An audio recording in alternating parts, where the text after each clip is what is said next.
수학계에 풀리지 않는 난제인 칸칼라의 추측을 증명해낸 한국인 여성 수학자, 그리고 수학계에서 최고 권위를 지닌 상인 필즈상을 수상한 한국인 교수의 이야기들이 연이어 들려왔었습니다. 필즈상은 수학계의 노벨상이라고도 불리는데 그 이름에서 알 수 있듯이 아무나 탈 수 있는 상이 아닙니다. 이렇듯 2022년은 한국인들이 수학에 강하다는 것이 또 한 번 제대로 증명된 한 해였는데요. 비단 이런 사례들뿐만 아니라 한국인 지인이나 친구를 둔 외국인들이 한국인들의 놀라운 수학 실력에 깜짝 놀라는 경우가 일상다반사라고 합니다. 특히 한국인들의 기막힌 암선 실력에 혀를 내두른다고 하는데요. 한국인들이 유독 수학을 잘하는 이유가 궁금했던 해외의 수학자들은 그 원인에 대해 연구를 진행했는데 생각지도 못한 이유가 밝혀져 전 세계 수학계가 발칵 뒤집히는 일이 있었다고 하는데요. 한번 자세히 알아보도록 하겠습니다. 얼마 전 유튜브에 TVN 수업을 바꿔라2의 클립이 올라오면서 많은 관심을 받았습니다. 해당 프로그램은 본격 리얼 교육 버라이어티 프로그램이죠. 그래서 아이들이 주인공이고 영상 내내 아이들만 나옵니다. 해당 영상에는 한국인 아이들과 뉴질랜드, 하와이 아이들이 나왔는데 아이들이 무척 귀여워서 인기를 끈 것도 있지만 가장 눈에 띄는 부분은 한국인 아이가 유독 수학에 있어 뛰어난 재능을 보였던 장면입니다. 영상에서 아이들이 수학 문제를 푸는데 다른 아이들이 곧장 답을 도출해내지 못하는 가운데 한국인 아이만이 빠르게 답을 입력했고 모두가 놀라워했습니다. 문제를 보면 그렇게 어려운 문제도 아닌데요. 세 자릿수 나누기, 두 자릿수 곱셈 등 암산으로 충분히 풀 수 있는 것들입니다. 그런데 다른 아이들은 풀지 못해서 한국인 아이를 보며 감탄을 금치 못했죠.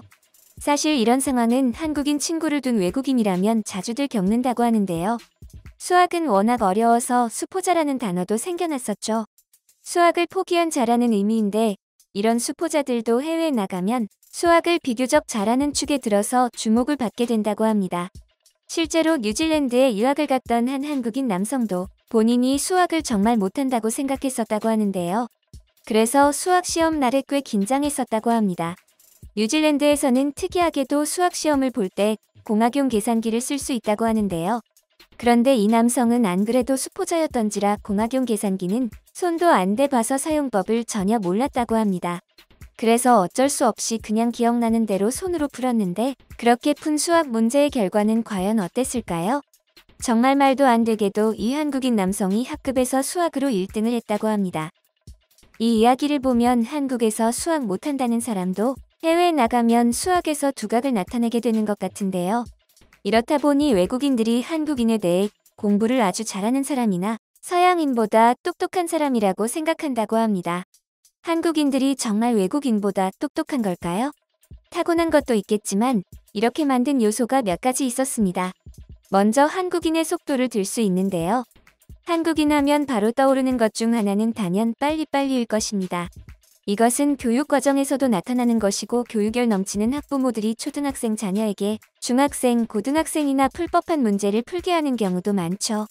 그렇다 보니 한국에는 실제로 그런 아이들이 적지도 않은데요. 하지만 캐나다에서 학교를 졸업했던 한 누리꾼의 이야기를 들어보면 놀랍기 짝이 없습니다. 캐나다에서는 공부를 따로 할 필요가 없다고 하네요. 그냥 수업 시간에 집중만 잘하고 숙제만 해가면 100점 받는데 문제가 없다는 것입니다.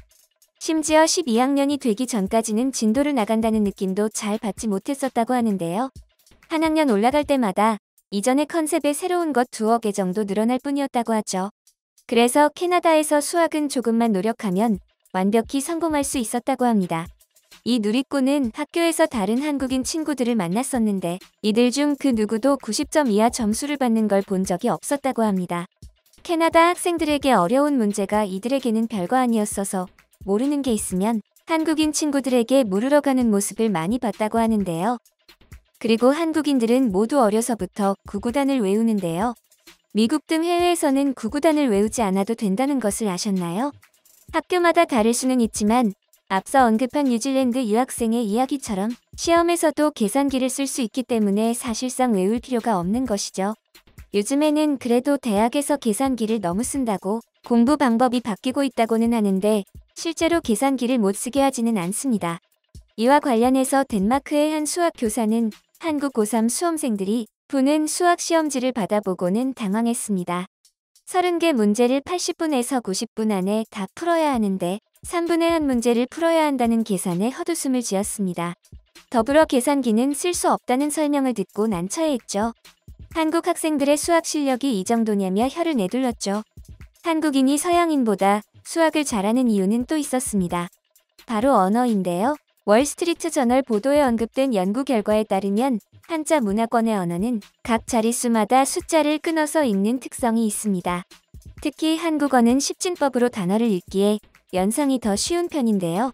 반면 서양 언어는 숫자에 대해 아예 새로운 단어를 사용합니다. 한 예로 숫자 17에 대해 동아시아권 언어들은 한국처럼 17로 인식하죠. 그러나 영어 사용권은 7을 의미하는 7이 앞에 오고 그 뒤에 10자리를 나타내는 틴이 붙습니다. 따라서 수리적 사고에 불리하다는 논리입니다. 우리말은 10개 단어로 모든 숫자를 표현할 수 있습니다. 반면 영어는 24개 이상의 단어를 다 알아야 하죠. 비슷한 내용이 말콤 글래드웰의 아시아인이 수학을 잘하는 이유에도 언급되어 있는데요. 그는 아시아의 높은 수학 성적의 비결은 교육열이 아니라 언어 때문이라고 주장했습니다.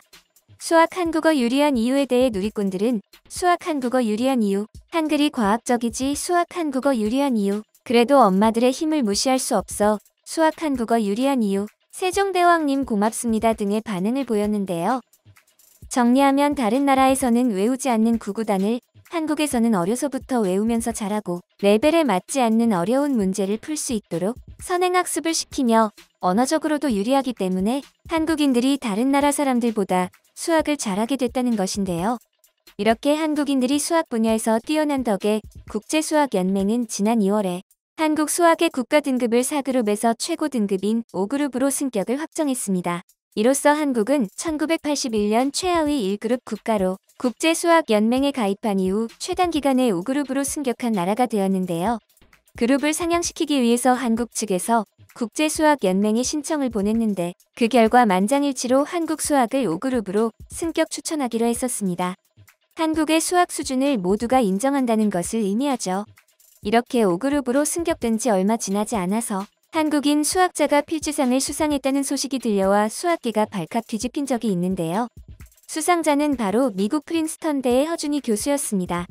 국내 수학자들은 일생일대의 사건이라며 수상을 크게 축하했죠.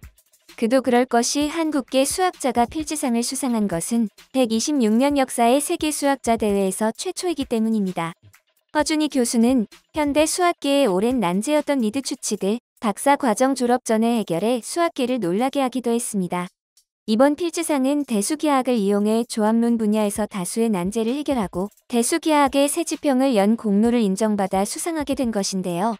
그의 연구 업적들은 정보통신, 반도체, 설계, 교통, 물류, 기계학습, 통계물리 등 여러 응용 분야의 발달에 기여하고 있습니다. 한편 수학계는 학문적 토양이 다져진 만큼 제2의 허준희 교수의 탄생까지 그리 오래 걸리지 않을 것으로 보고 있다고 하는데요.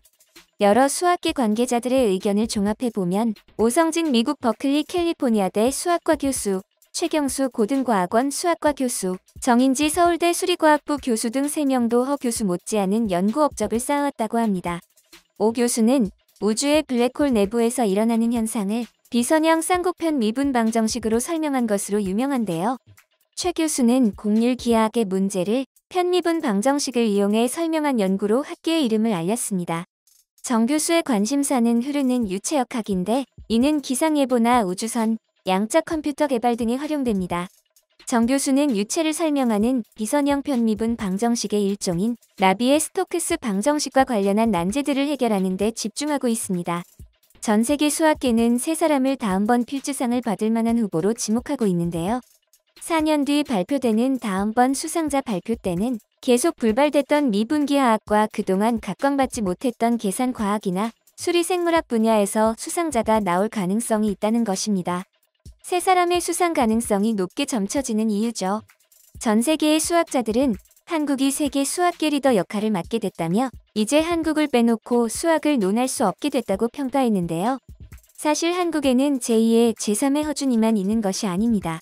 국제수학올림피아드, 국제물리올림피아드에 우리 학생들이 나갈 때마다 상을 휩쓸고 오는 것을 보면 한국 수학의 미래가 무척 밝아 보이는데요. 전 세계에서 한국인들만이 가진 특징으로 수학 잘하는 사람들이 될 수 있어서 뿌듯한 마음이 듭니다.